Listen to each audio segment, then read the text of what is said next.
privilege to be here tonight at the British Ornithologists Club, and I would like to say that if it hadn't been for the club, the book would never have happened.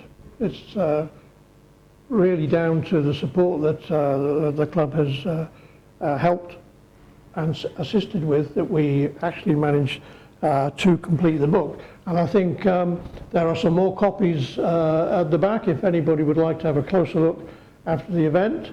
And John says that they are available at discount for members at £30 is the going rate for tonight. So please make use of that. And if anybody wants me to sign a copy, of course, I'll be very pleased to do so. Right, I thank the BOC, which has been critical.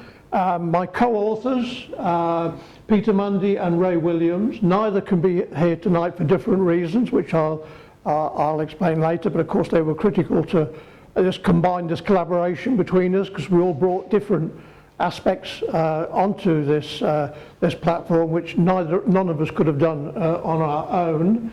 And also I'd like to thank especially Robert for his help over the years when we first had the idea for a book, which was in 2016, and for a couple of years I was labouring to find a commercial publisher, and it was drawing blank after blank, and it was with my visits to Tring and talking to Robert that he mentioned there might be a chance that the BOC could help out, and we eventually tightened that up, and we had a program, and Robert has been very gratefully been our scientific editor, which has also meant that his enthusiasm was vital, and especially his help in tracing specimens and taxonomy, and perhaps most important of all, keeping us focused, because any of you that have written anything will probably know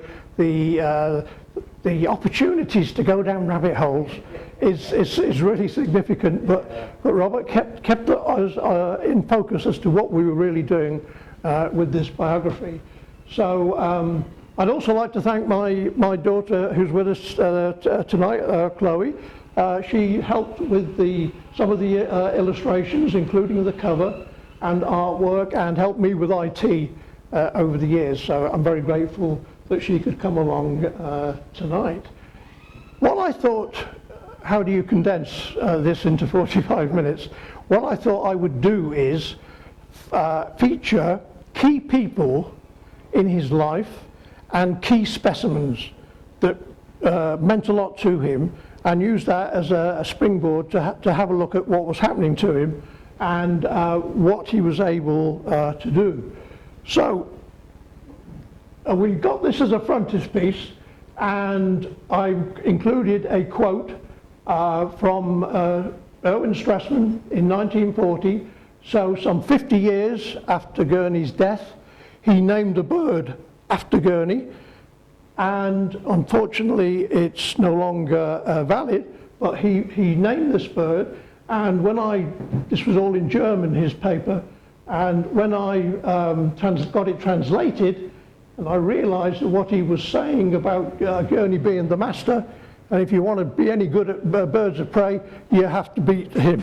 Yeah, so I thought, well, if Erwin Strassman is making that statement, then there must be something here that we need to follow up on. His father, right? Person number one. Joseph John Gurney. Robert mentioned the Quaker background in Norfolk. This is the Norwich branch of the Gurney family. Now, he was a Quaker minister, a highly respected one, a biblical scholar, as well as evangelical aspects. He travelled over the British Isles and the continent and the West Indies and North America, promoting his Quaker views and his wish to see the slavery trade abolished, capital punishment abolished, and prisons to be improved. So he had a great social reform background, and he became the master at Earlham Hall. When his own father died, he became the master, and he was John Henry was his first son, and he was born in 1819, and they lived at Earlham Hall. Now there happens to have been a drawing of the hall, actually made the year that John Henry was born, 1819, so this represents where he would have grown up, and as you can probably imagine in that day and era, he had the run of a lovely estate, and he could indulge himself in his natural history pursuits as a young boy. And he later went to two Quaker schools in London, and in the second one, during his time there, he met Yarrell. He visited Yarrell at his home, and Yarrell recommended he got Temming's ornithology book, which he did, and that was a great asset to his learning. So he took that away to study, and he came back to Norwich after he'd finished in Quaker schools, and he entered into the bank. Now, he could not go elsewhere. He could not go to university because of being a Quaker in that era. They were not allowed to participate in that type of activity. So he entered the bank, and it was during this time that he did very well in the bank, and he met his second cousin, another Gurney, Mary Jerry Gurney, and she was a lot younger than him. He was well over 10 years older than her, but he fell for her, and he was determined to marry her if she'd have him, and he spent a lot of time agonizing as to whether or not that age gap was appropriate. And there was also a religious element, because up until this time he was a Quaker, but she was Church of England. So the only way a union could take place was if he converted. He says he was about to do that anyway, but that was a real blockbuster for his father, who being such a prominent Quaker, really hoped that his son would take up the reins. But so he agonized over this marriage, but he eventually did marry her, and they had two children. This is the first one, John Henry Jr., in 1848, and they lived on the outskirts of Norwich, at a place called Easton Lodge. They were there for about 10 years, and towards the end of their time there, they bought a big estate, because the one he was living in while he was first married was rented, and he bought a big estate in just on the outskirts of Norwich called Catton Hall Estate. Had it all renovated and done up, and it was quite a big investment for him. And they moved there in 1854, and then they had another child, and so two boys. So as far as John Henry was concerned, he had a great life. He had a fantastic income from his banking, and he had an estate, and he had access to all the grounds, and he was, at that time, he'd started publishing articles in the journals of the day, so he was building up a bit of a reputation. And all of a sudden, after 13 years of marriage, she eloped. She eloped with her groom, who looked after her horses at Catton Hall, and this was in December 1859, and it caused, obviously Gurney he did not predict any of this, so he was completely left devastated, and she eloped and went over to Paris with her groom, William Turner, and it caused chaos in terms of his personal life. It even got a mention in the Times of the day, painful elopement. The wife of J.H. Gurney, MP for King's Lynn, has eloped. with one of the family domestics. The lady has a fortune in her own right, and that's how the way they used to write £500,000, which of course was a vast amount of money in that era, and divorce proceedings had been commenced. So huge embarrassment to him that the whole world now knew that his wife had run off with a domestic, her groom, and she went to France, Paris initially, and there were communications. As you can see, he quickly filed for divorce, but there were all sorts of repercussions about her elopement, and the American popular press used it to campaign in their own political views, and they tried to tie it, well they did, they tied in pretending that she was a Quaker and that the Quakers were associated with the future American President Lincoln, because Gurney's father himself had visited Lincoln and talked to him, and they used that to justify that the Quakers could not be trusted as far as their morals were concerned, because here was one that had run away, but she was never a Quaker. So they completely twisted this story to their own ends, because Mary was never a Quaker.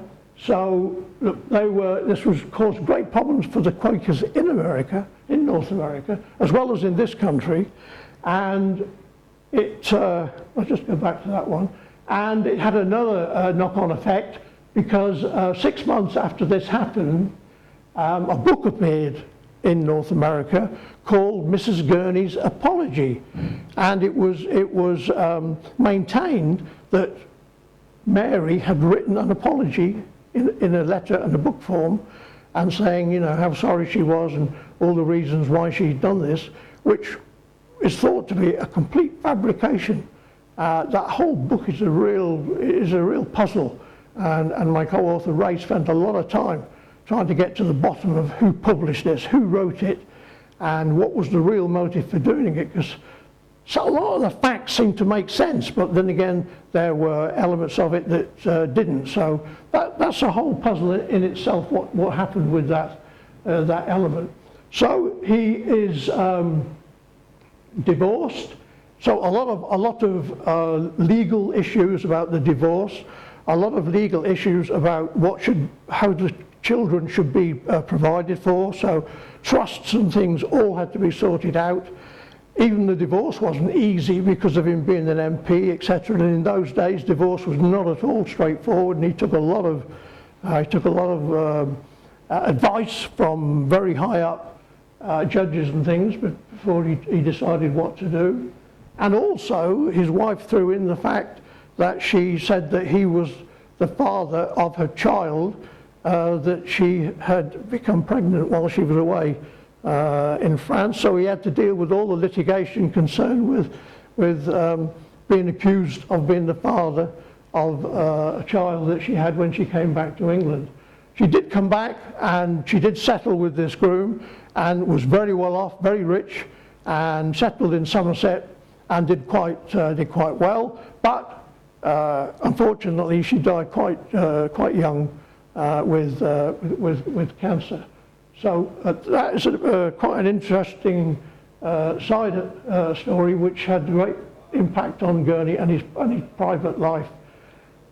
Now this character, Dr. Adam Thom, I've called him his banking nemesis, because Gurney had barely got over the divorce when the Gurneys banks were basically in East Anglia.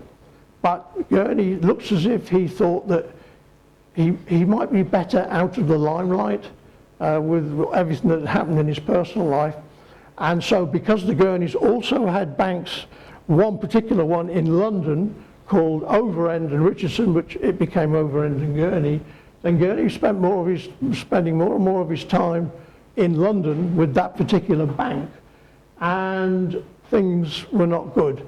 He did his best to try and stop the rot in terms of what was happening to this company. With the previous Gurney running it, it had been very successful, but but once he died, this is Samuel Gurney, once he died, then there were some scurrilous deals, and the bank was beginning to get a bad name and a reputation, and things started to go wrong, and Gurney spent more and more time trying to sort out this bank called Overend and Gurney. And what happened was that the bank eventually crashed. He couldn't save it, and they had done several things in order to try and save it, including eventually deciding that they would issue shares in a new bank restructured with new directors, and that they would separate out the Norwich Gurney Bank so that they didn't crash, because it looked as if it was all going to go wrong, that they would crash, and that they were restructured so that the new partners would help to finance if it went wrong. And it did go wrong. The actual share issue that they issued to raise money with a new structure, I was actually able to purchase one of these shares. There's one here for £50, and they raised millions. In fact, it was oversubscribed with the new company to try and save the bank, but nevertheless it did crash, and over 200 companies and banks went bankrupt, and it happened on the 10th of May 1866. And these are some of the headlines that were in the press at the time. Terrible, disastrous financial panic in London, total suspension of business, failure of many of the large banking houses, etc. So it was a real major issue, and a lot of people, of course, were very upset, including Dr. Adam Thom, who was a Scottish lawyer. He made his name in Canada, did very well, became a judge, came back to England, back to Scotland, then England, in London, and he bought some of these shares. But the authorities didn't seem to take any action about this bank crash, and he thought that there should be action, and he campaigned for a private prosecution on the basis of fraud in raising a new company, raising this capital, which then crashed. So that came to a head, and the actual private prosecution was in 13th to the 24th of December 1869, so 3 years after the crash. They were 6 of the directors, which included John Henry, were brought to court. Now, it's complex what actually happened with this banking crash and the efforts that Gurney had made to save it. But this book, which was published in 2009, Geoffrey Elliott's The Mystery of Overend and Gurney, goes a long way to try and explain exactly what happened. I don't pretend to understand what was happening in the banking world in this period in the 19th century. But there is a good explanation as to exactly what happened in that book, if anybody really wants to work it out. So the upshot of all that was that he lost his fortune because although they were found not guilty, all the partners had to pay up, and this really did hurt them financially greatly. Even though they were found innocent of fraud, they still had to pay up for the creditors. It actually took 30 years to clear all the creditors, yeah? But the people who bought these, they're the ones that had to pay up because they'd bought these shares, so they were angry. Right, now, during Gurney's early years, his good friend was Alfred Newton. Alfred lived nearby, just across the border in Suffolk, and they became friends because of their interest in birds. He was 10 years younger, 10 years older than, Gurney was 10 years older than him, but he encouraged Alfred, and one of the birds that they communicated about was this cap petrel specimen, which was found in an open heath area in Norfolk in 1850, and it had been blown in a period of severe gales, and it ended up in this heath. A boy had found it alive and tried to capture it. The bird bit him, so he killed it. And it just so happened that nearby was a falconer, Clough Newcomb, and he recognised that this was an unusual bird, got it off him, mounted it himself, etc. And Newton got to hear about it, and he's obviously a young man at the time, and he set about trying to identify it. Initially they thought it was some sort of fulmar, but they couldn't work out exactly what it was, and he consulted Gurney, he consulted several of the big names of the day, including Yarrell and Abraham Bartlett, and they all had a say in it. And eventually he decided that it was a cap petrel, and Gurney congratulated him on tying down exactly what it was, and that specimen today is on display in Norwich Castle Museum, British Bird Room, and still remains as the first recognised specimen of that bird in the British Isles. Gurney also favoured bird illustrators, and his number one was Joseph Wolfe. Now, probably most of us are aware of his work, and Gurney thought his work was top class, and he commissioned him to illustrate various birds, including the first series of birds in the new IBIS journal, the new journal of the British Ornithology Union, which Gurney was a founder member. And he paid for plates on raptors in the first year or two of IBIS. And he invited Wolfe to come and paint some of his birds in his own aviaries. He was a very keen aviary man, and he had birds from around the world. These Pell's owls came from the Gambia live, and he had them in his aviary, and as far as he knew, nobody had actually ever painted one before, so he got Wolfe to paint them, and these are the ones. He stayed with Gurney in Norfolk, and then he painted these Pell's owls, and that's one of the nice ones of his that I like. We got it on the back cover of the book. But also, another very interesting specimen that came his way of Pell's owl happened in 1864. This was a time when David Livingstone was on his second Zambezi expedition, and his brother Charles was with him, and one of the members of the party shot this specimen of Pell's owl, and the bottom label there is the original label with details of actually who shot it.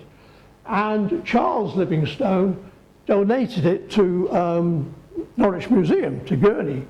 Quite why, I've never got to the bottom of it, why he decided to give this to Gurney at the Norwich Museum, but he did. So it was in the Norwich Museum from this time, 1864, until it was then sold. The collection was sold to the Natural History Museum in 1954, so it was there for 100 years, and then later on the Natural History Museum disposed of some of the specimens they had, including this bird, and it went back to Africa, because it went to the Natural History Museum in Bulawayo in Zimbabwe. And I happened to have made friends with the ex-curator of that museum, who had retired and was living in Norfolk. But unfortunately, I didn't know about this particular specimen, so I never got to ask him, unfortunately, before he passed away, how on earth did you get this specimen from the Natural History Museum? Because it seemed to be like one specimen on its own, whereas earlier they had got about 30 birds of prey from the Natural History Museum. None of them were African birds, but this one which was, but I missed out, and I never got to the bottom of why that specimen went to the to the museum. Now another specimen of Gurney's that was painted by Wolfe, which I particularly like, so I've just included it here, was one that he had done, the Blythe's hawk eagle, which I think is a particularly imposing view of this bird. It actually looks probably bigger than it actually is, but it's such a lovely painting, and this was featured in Birds of Asia by John Gould. So Gurney had lent the specimen, and he painted it, and it was featured in that book. Now, I've mentioned about the raptorial collection. Here was his trusted museum curator, who was curating at Norwich Museum throughout the whole time that the raptorial collection was there. He started in 1851, and he went about 20 years after Gurney had died. He was still there. So he played a critical role in the raptorial collection being curated. And we know exactly how much he did because of the fact that he corresponded with Gurney from 1856 to 1890 when he died, and all the letters between the two of them are in this amazing book. Is so big that it's held together with a strap, leather strap, and a buckle. Unfortunately, I didn't photograph the buckle, so you can't quite see that, but it is a vast collection of several hundred letters. So that this was an important source of what was happening in the museum. Where was Gurney? Well, nearly all his letters, of course, had an address on them. So with this, because I should have mentioned earlier, we have not got Gurney's diaries or a journal, so we haven't got his own account of what he was doing and where he was and why. So information like this was vital to track. Where was he? What was he doing? What was he asking? What was he asking his curators to do?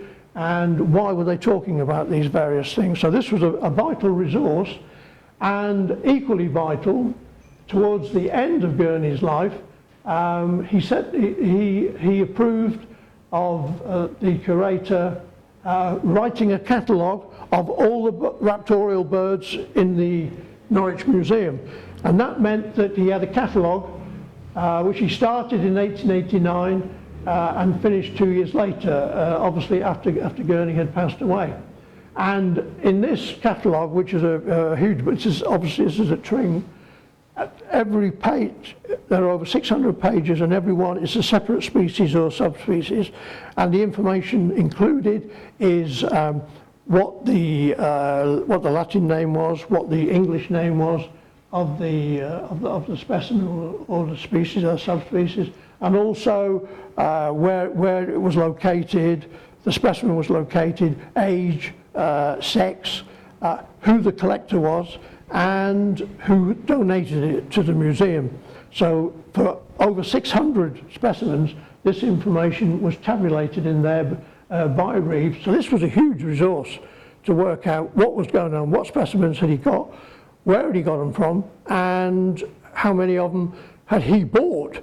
Because from this information I was then able to analyse how many specimens he had at the time he died, which was about 4,600 of diurnal raptors and owls, about at a ratio of about 3 to 1. He had about 3 times more diurnal raptors in it than he had owls, and that he himself had donated about 80% of them, so he had bought an awful lot. And a quarter of the collection came from commercial dealers, people like the Vero family. He got hundreds of specimens from them. So I was able to tabulate where all the specimens had come from and who were the main providers, and it was obvious that his main source was commercial dealers, but over 400 different sources I was able to identify, and many of them were small donations from a range of people. They weren't always the big ornithologists and the big commercial dealers of the day. Perhaps the majority was, say, 3/4 of it came from people with a Norfolk connection, etc., who wanted to help him with his raptorial collection. So all this information, plus the annual reports published by the museum, helped to track down the development of his collection, because in 1853 he said he was going to try and collect a specimen from every bird around the world, because he thought it was important for a provincial museum like Norwich to have a specialism, and he had decided on birds of prey. Now this actual decision may have been fortuitous, because it looks as if he was he had given one of his agents money to bid at the sale of specimens from the Zoological Society when they decided to disband their museum and offer for sale specimens. He would appear to have dispatched his agent to buy some specimens, and because accipiters were the first on the list, he spent all his money on these hawks, eagles, vultures, etc.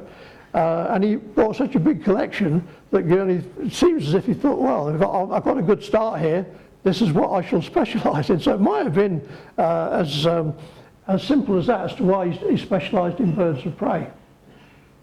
Anyway, by the time he died, he had got, according to his son, who tabulated how many species he got, he thought he had achieved about 80% of the world's species. Now, at the time, of course, that's a hard thing to judge, because what did they decide was a species and a subspecies in that time? But we think that the species that Gurney had identified, that probably he got about 80%, which is a huge achievement. And his son carried that on. He decided that he would try and complete the collection, and he laboured by writing desiderata lists and sending them all over the world to museums, curators, etc., to try and find the missing species.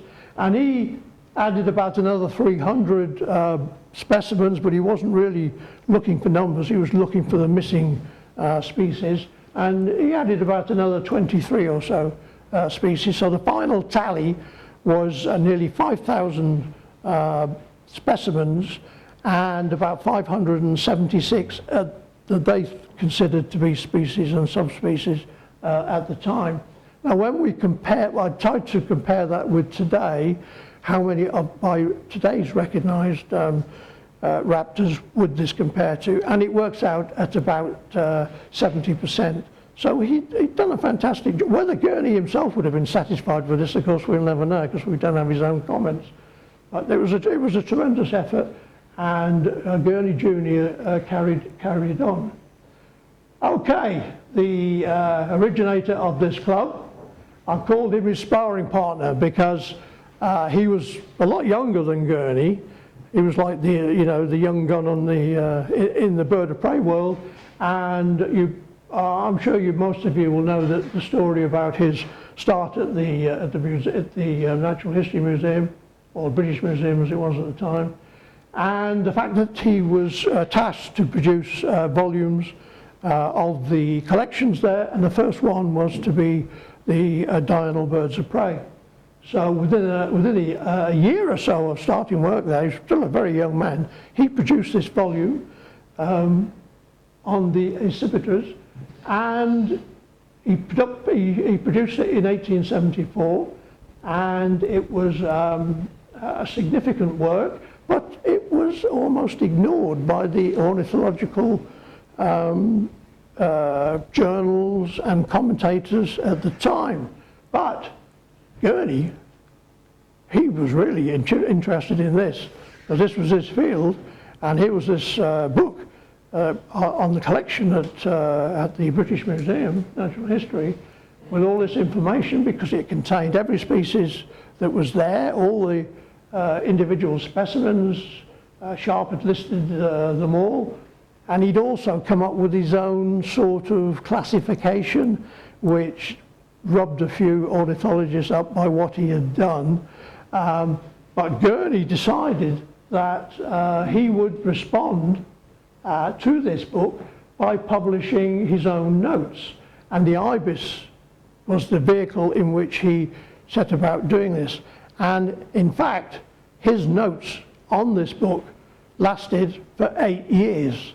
He published 29 papers where he systematically didn't comment on every specimen or every species, but he took 8 years over it, and he dissected what Sharp had written, and he agreed here and he disagreed there, and he was able to add more information about distribution and classification because of his extra experience, but he also again looked up more specimens, etc.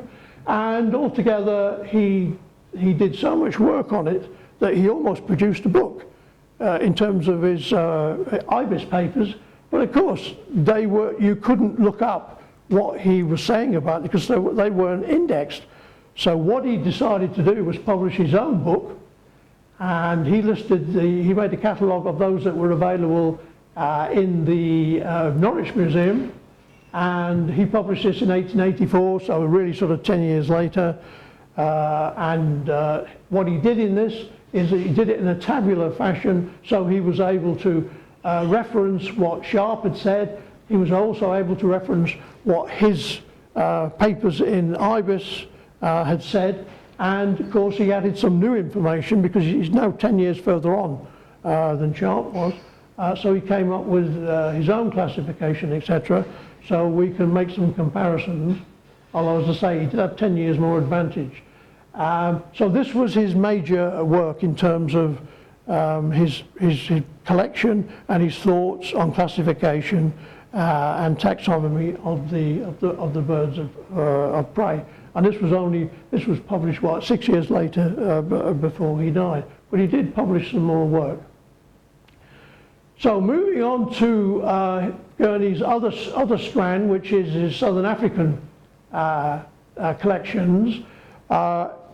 The Reverend in Norfolk, the Reverend who became the Bishop of John Colenso, he became the Bishop of Natal, and Gurney was friendly with him and supported his missionary work. And when he went out there, he sent some specimens back to Gurney, but importantly, he seems to have been the link between Thomas Ayres and Gurney in recommending that this is a good collector, and he sent specimens to Gurney for nearly 30 years. It was just incredible the amount of specimens that he sent him of all birds of prey, all birds, including birds of prey, over 230 birds of prey, in fact, over the years. And Gurney published the information and did identifications, etc. And some of these birds were new species, and he also was able to expand on geographical distribution of some, because Ayres initially collected in Natal, and then he later moved to the Transvaal, and he was able to collect there as well. So Gurney got this fantastic amount of information from Thomas. One of the early specimens he sent him was this hawk eagle from the Natal area, which Gurney thought was a new species because he had a few hawk eagles to compare it with, and he thought it was different, and in particular the crest, and Joseph Wolfe painted it. He called it after, this was the first bird that Gurney named, he called it after Ayres, and he was a little uncertain about it, even though he said that this is a new species and this is what I'm calling it. A couple of years later, new specimens appeared, and of hawk eagles from Africa, from the southern Africa, and he thought, well, maybe this is actually an immature of the African hawk eagle, Spilogaster. So he eventually decided, no, this isn't a valid species. Maybe this specimen that I've got here, that little crest, is aberrant, because I haven't seen that in any other hawk eagle. So from then on, the rest of his time until he died, he thought this was not a valid species. in the 20th century, other people looked at this bird and said, oh yes it is, this is a valid species, and it resurrected it as a distinct species, and recent work has resulted in it changing its name and even being classed as an eagle without the hawk bit. So it's amazing that he went to his deathbed, so to speak, thinking it was not a valid species, and then later on it most definitely was.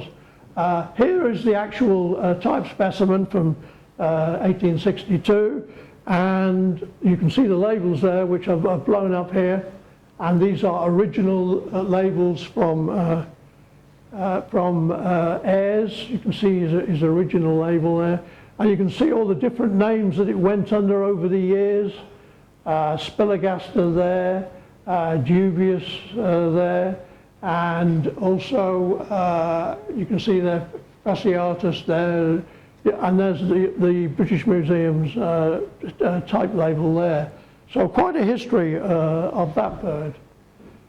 Now the other major source of Southern African birds was Charles John Anderson. Now he was the son of another Quaker family, which was the Lloyds, who were Lloyds Bank. So Llewellyn Lloyd was his father, and he supported his son with his expeditions, and Gurney also supported him by paying him for specimens, and he was mainly on the western side of southern Africa, like what we now know mainly as Namibia, but also in some of South Africa. And in 65, 66, he sent him this specimen which really delighted Gurney, because this was something totally different. He'd never seen a raptor quite like this one, and he got Wolf to paint it, and and Gurney decided, he showed it at the regular showings of the Zoological Society, and he decided and gave it the name you can see there, Stringonyx andersoni, and he thought that, again, this is an unusual specimen, and what Anderson had said was another specimen that he got had bats inside its stomach, so this would appear to have been an unusual predator raptor at that time, and so we now know it as the bat hawk, and that's the original specimen. And again, you can see on the labels there. There's the one of the early labels on it. This is the one from Anderson, and here's the Norwich Castle Museum label there as well. And of course, eventually it was decided it was a subspecies, and that's the BM label there. So that one was a great favourite of Gurney's. Now, as well as Southern African element, he also had specimens from Wallace. He bought a lot of Wallace's raptor specimens, about 88 altogether. Again, a lot is known about, obviously, Wallace and his collections, but little was known of the fact that Gurney bought a lot of his specimens, and those that the raptor ones went into his Norwich collection, but he bought a lot of other specimens from his travels, and they went into King's Lynn Museum. And unfortunately, that's a sad story that we don't know exactly what he donated to the King's Lynn Museum, and we have now got no record, and none of the specimens have survived, which is very sad. So we've lost out on those completely. But one of the first specimens that came back from one of the first to go to Gurney, this one went to the British Museum, where it was identified and named in Gurney's honour, and it became known as Gurney's eagle, Aquila gurneyi. and it was the first bird named in his honour in 1860. So he had an eagle named after him as the first bird. So that was quite something, and it was named by Robert Gray, George Robert Gray. Here's the specimen, and again blown up. You can see the original labels are here. This is the Norwich label, and again several different names it had at different times. There's the British Museum label, and that is a lovely specimen. And 150 years later, we still know next to nothing about this species. As far as I'm aware, nobody has even found a nest, which seems extraordinary in this day and age, but that would appear to be the case. So there's still work to be done on Gurney's eagle. Who else did he honour with bird names? I've listed those here that I'll still recognise. So obviously we've mentioned Thomas Ayres, and Alfred Newton's brother, Edward, he named a kestrel after him. Anderson the Battle, we've mentioned. The old mariner, Dampier, he named a hawk after him. Robert Ridgway, the American ornithologist, he named a buzzard eagle after him. His own, Gurney's own younger relative, he named a kestrel after him, and I'll show you that in a moment. A collector, Scottish collector, Andrew Goldie, he named an owl after him. And Henry Prower, he named an owl after him. And Edgar Layard, he named a bulbul after him. And some have fallen away. The Norfolk ornithologist Stevenson, Joseph Wolfe, he actually is the only person that seems to have named a bird after Wolfe, but that's fallen away, although it fell away after both Wolfe and Gurney had died, so they thought it was still valid in their time. And he also named one after William Jardine, which also fell away. So as you can see, quite a range of people who he honoured with bird names. And the one... 5 minutes, right? The one that he named after his relative, here he is, and this is quite an unusual specimen. It's a bit of an enigma as to exactly what it is and why it was in Mombasa, and there's quite a history associated with it. Here's the specimen, and here are some of the original labels. Those who honoured him with bird names, I've just listed those there. You can see Robert Gray, Hartlaw, Barrow, Hume, Tweedale, Ramsay, Austin Roberts, and there's several there that have fallen away, including the one that Strassman named after him. The one I will mention here is the one that Hume named in his honour, which is Gurney's pitter. He corresponded with Hume, and he helped him with specimens, and Hume was very grateful, and he named the pitter, which is an enigmatic bird, which is an emblem for conservation studies, because it's nearly extinct, but it's just sort of hanging on in Burma. And this was one of the specimens that came from Hume, one of the syntypes, which is in the Tring bird collection. And he moved, Gurney eventually returned to Norfolk, having decided it was now safe to come back, because he was away all this time. And this is what, he moved back to Northrop's Hall, and that's where he wrote his commentary on various birds of prey over the years, including his own book. And he actually died in 1890 of the effects of diabetes, and he's buried in the churchyard in Northrop's. Summarising his legacy, founding member of the BOU and the Journal, major benefactor of Norwich and King's Lynn, identified and described 21 bird species and extended geographical information.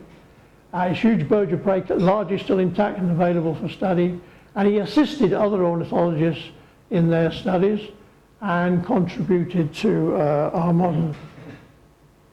Here's 5 questions that I thought I'd like to ask him if he was here tonight. Could he have done more to save that bank? We don't know, because he never left us any information on his own thoughts. Could he have done more? Why did he remain in exile for so long? Altogether, he was 8 years away from Norfolk, and in one place in Devon for 5 years. Was it necessary to be out of the county for so long? Why didn't he remarry, which was a bit unusual in those days? There was usually people who often married quite quickly, remarried, but not him. Which was his favourite raptor? I think he may have picked the bat hawk, but I don't know, because he didn't leave us any hints. And was he going to write a similar volume as he had on the diurnal raptors on owls? And again, mixed messages with what he left behind and what his son thought. We don't really know if he was going to do the same, if he'd have lived longer. Okay, just to finish off, our co-author, Peter Mundy. Peter provided us with expertise on the raptors, and also, as I mentioned there, he was a conservationist and mentor.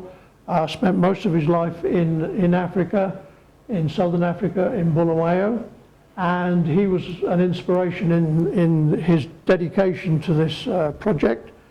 And he was always enthusiastic, and he continued right up to the very end when he died in February 2023. He was keen to keep contributing towards the book, which of course he was never going to see, because unfortunately when he passed away we hadn't finished it. But from that dedication we knew that we had to finish the book so that we could dedicate the book to him. So Peter was a critical part of this process. And that's one of the nice portraits of Gurney, done in 1861. So as a final thank you, I'd like to thank my other daughter, Sophie, for helping me put this selection together. That was very kind of her. So, thank you.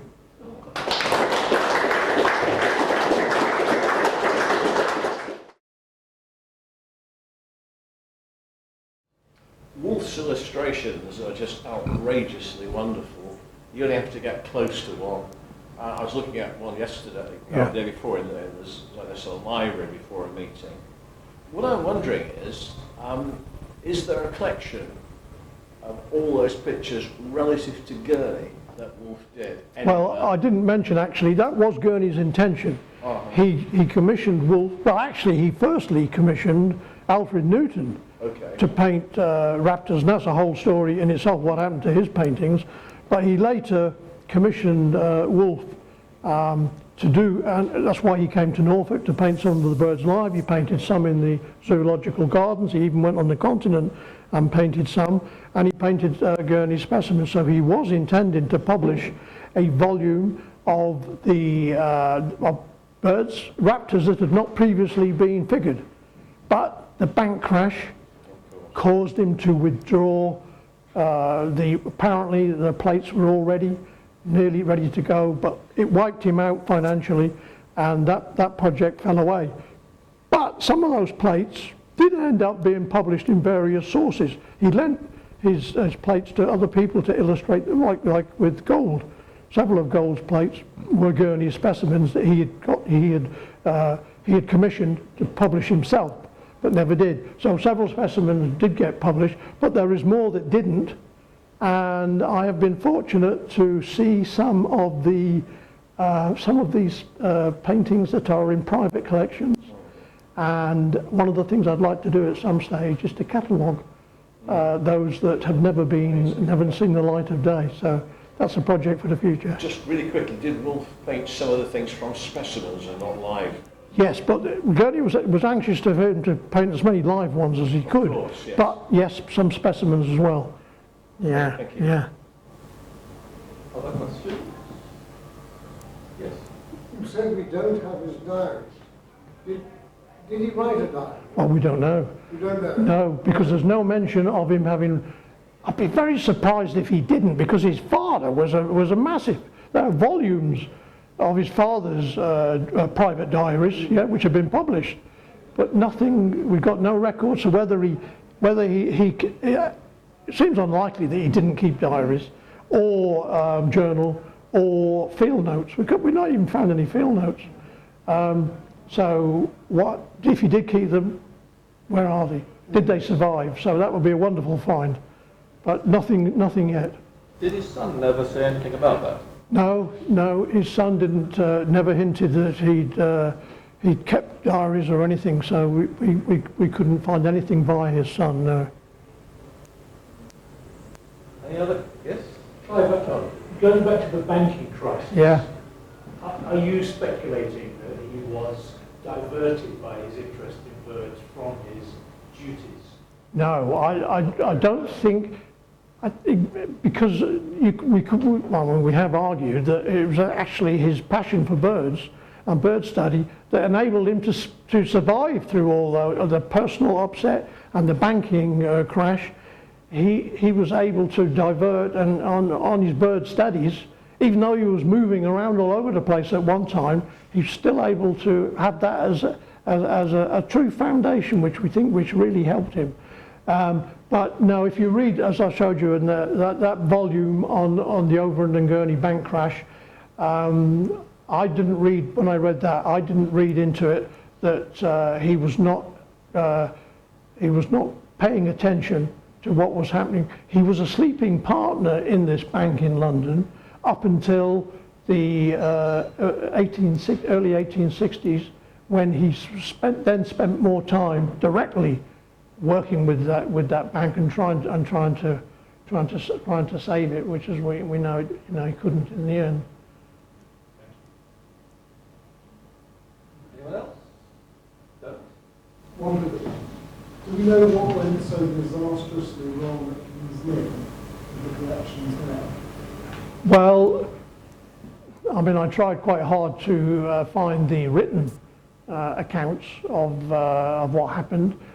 Couldn't even really find a proper catalogue of what Gurney had donated, but we do know that it was about 1,300 birds, of which some of them obviously came from Wallace's collection that he bought from there, but he had specimens from all over the world that he donated there. When he was MP for King's Lynn, he donated at least 1,300, and I tried to follow the history of the collection and what had happened year by year, but I couldn't even get a full collection of annual reports of the museum until it passed into the hands of the corporation, King's Lynn Corporation, when they had formal minutes and reports, which is like in 1904 onwards.